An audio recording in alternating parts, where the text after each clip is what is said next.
possible. But here's my next shirt. The next video will be this shirt, which is a very pretty, very thin, not very thin, but it's thinner. It's not a heavy flannel. And it is a size large. And this is the shirt that I'm going to be doing next. I believe I'm going to keep the sleeves and keep the pocket and keep the collar, but anything can change. Just like with the one that I just got done. Sometimes I say I'm not going to do this, but I end up doing it. Or sometimes I say I'm going to do it this way, and I end up changing it. So as it goes, as the project goes, I sometimes change my mind. So I have this, and I've already gotten, this is just a sneak peek at what I've got going on the back, which is turning out very, very pretty. I love it. I think it's beautiful. And I hope somebody else loves it like I do.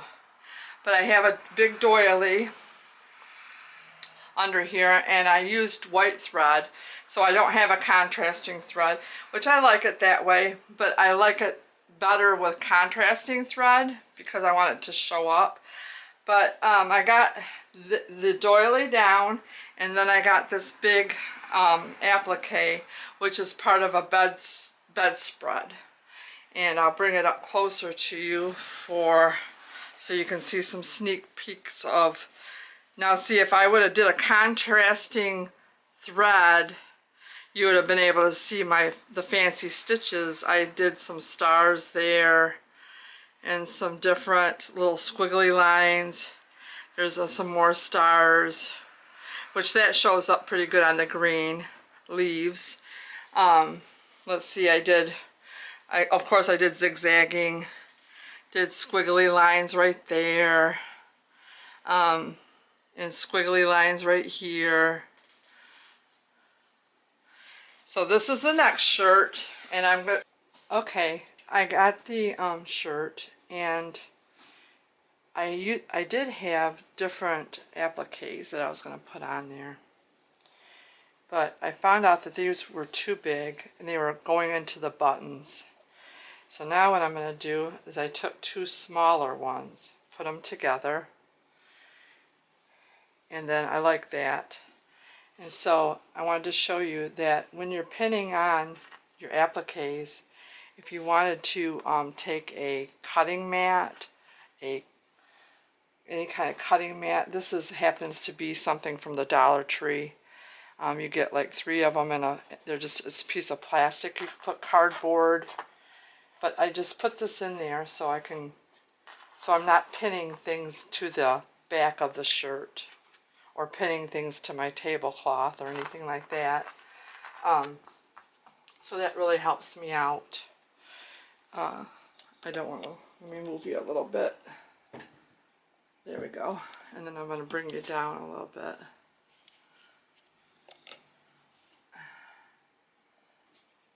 So my head isn't in your way. And then I just take my pins and I put a lot of pins in there because I don't want this to shift around. I want it to be in the exact place that I want it, instead of starting to sew and then it kind of moves around. So this is where I want it. So I'm going to put a bunch of pins. And the best way to put your pins, I'm not doing it that way, but a lot of people do it this way. They put it like this so that when you're sewing you can just remove them. So that's how I should try to practice that. But I just start pinning, and putting a lot of pins in there. Like I said, I don't want it to shift around. Like this lace, as you're sewing, can pick up and go like that, you know, like so. Just a little tip that I've learned from. So I'm going to get this all pinned on. I'm going to go around with a straight stitch first, all the way around, 1/4 inch seam allowance, and then I'm going to do a zigzag to connect it.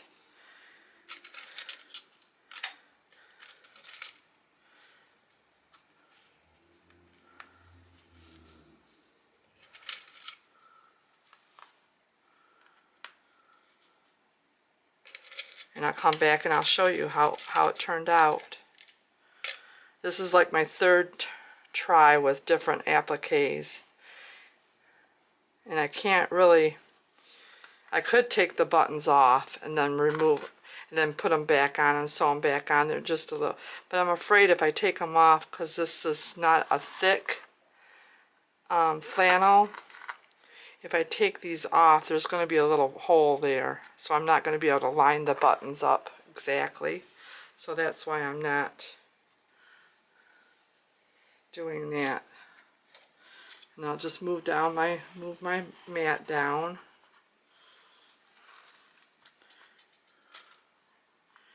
Try to get this to where it's pinned on so it doesn't slip.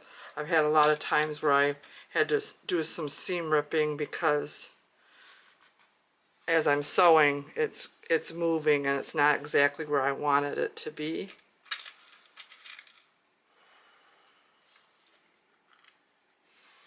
So I'm going to get that sewed on and I'll come back and show you.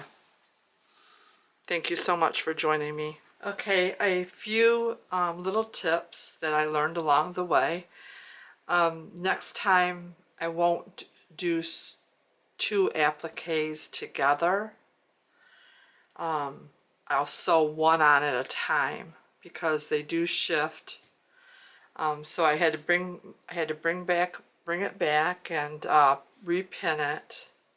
So that's one thing I learned along the way. And so now I'm gonna, this is all attached, this one here, the bottom one, let's see.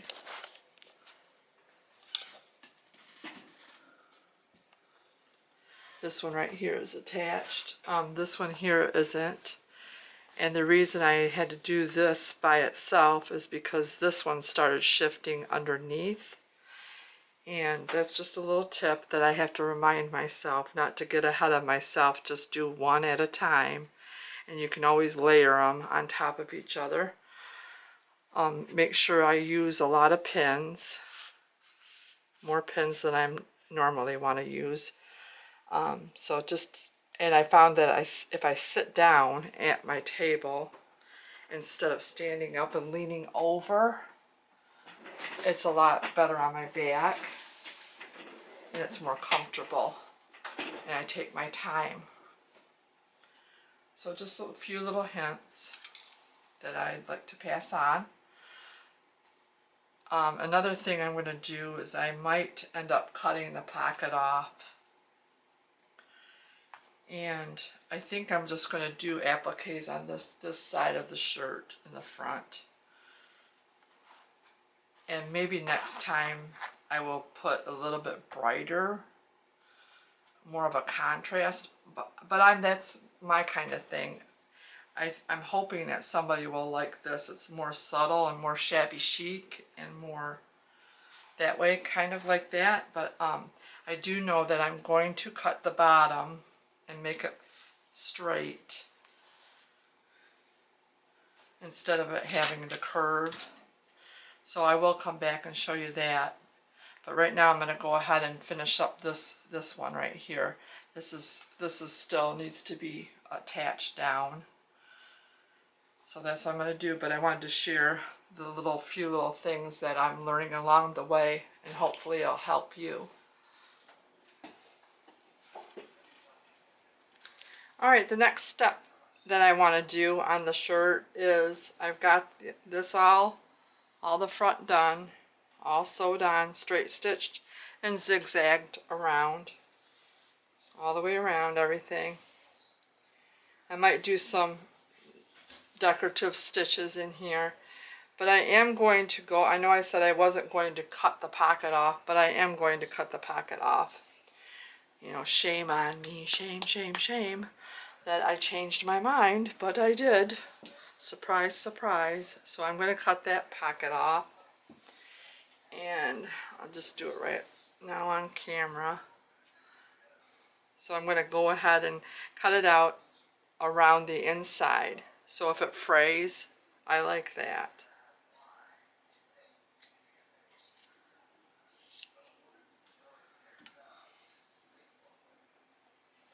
For some reason this one has a double layer type thing, which that'll be kind of cool because it'll fray a little bit more around the edge, which is very different.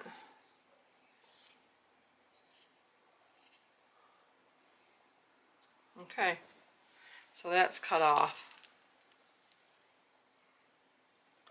And this will start fraying all the way around here. And then what I want to do is I took this applique, this piece of the bedspread, and I did with my pinking shears around the edge. So I'm going to go ahead and do that. I'm going to put a 1/4 inch seam allowance stitch around, and then I'll do a zigzag all the way around that also. So I'll come back and show you. Thanks so much for joining me. Like always, I really appreciate all of your subscribing and your comments and all that wonderful stuff. You all have been so amazing and so kind to me. Okay guys, we got the shirt all done. I got the shirt all done. I wanted to show you. I can't put this one on because it's a large, and I wear a size 1X. 2X is really comfortable on me. So I'm gonna have to show you like this. But we got all the appliques on there, and I did this one right here. I'll bring it up a little bit closer. And I got the straight stitch and the zigzag all the way around it. And I cut it with the pinking shears also. The edges. Did this applique. This is 2 different pieces. This is 1 piece, and this is 1 piece. I sewed it on that way because it's a lot easier. And here's the back. Is 1 big applique with the doily on the bottom and then the applique on top. And I sewed that on, and I did some different stitches here and there. Used white thread throughout. But maybe next time I won't do that. Sometimes I figure everybody likes different, and so I tried something different. I got the ruffle on the bottom, the pleated ruffle. That turned out really well, really nice. I ended up taking it and putting right sides together like this. And sewing it on with the, what is this, not the wrong side there, and I stitched and I pleated as I went, and then when I was all done, then it went down like this. So it has a better edge. It has a better edge right there. So that's what I did on the bottom. And I took the bedspread and I cut this. This is 6 inches this way, 6 inches tall, and it's 100 wide around. So there's that. And there it is in the back. This one turned out really cute. It's a little more shabby chic, I think, than it's not done in the you know, the autumn colors. And this is size large, so someone that's small or medium, this will be very cozy and just baggy and comfortable on them. Or a person that wants to just wear a large. So there we go. There we have it. Another one that can go in my booth. And that's where it's going to go.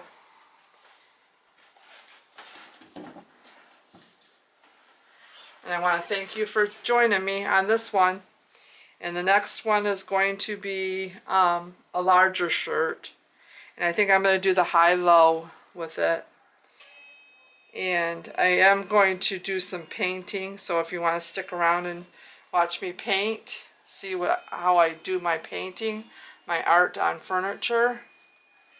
I'd appreciate it if you keep following along, but I will do some painting and then do some upcycling on shirts. I thank you so much for subscribing. It's really helping me. I'm almost at 1,000. I'm at about 587, I believe. And I just really appreciate all your comments. I thank you so much for following along with me. And I can't wait to create some more. So you have a blessed day. Thank you so much.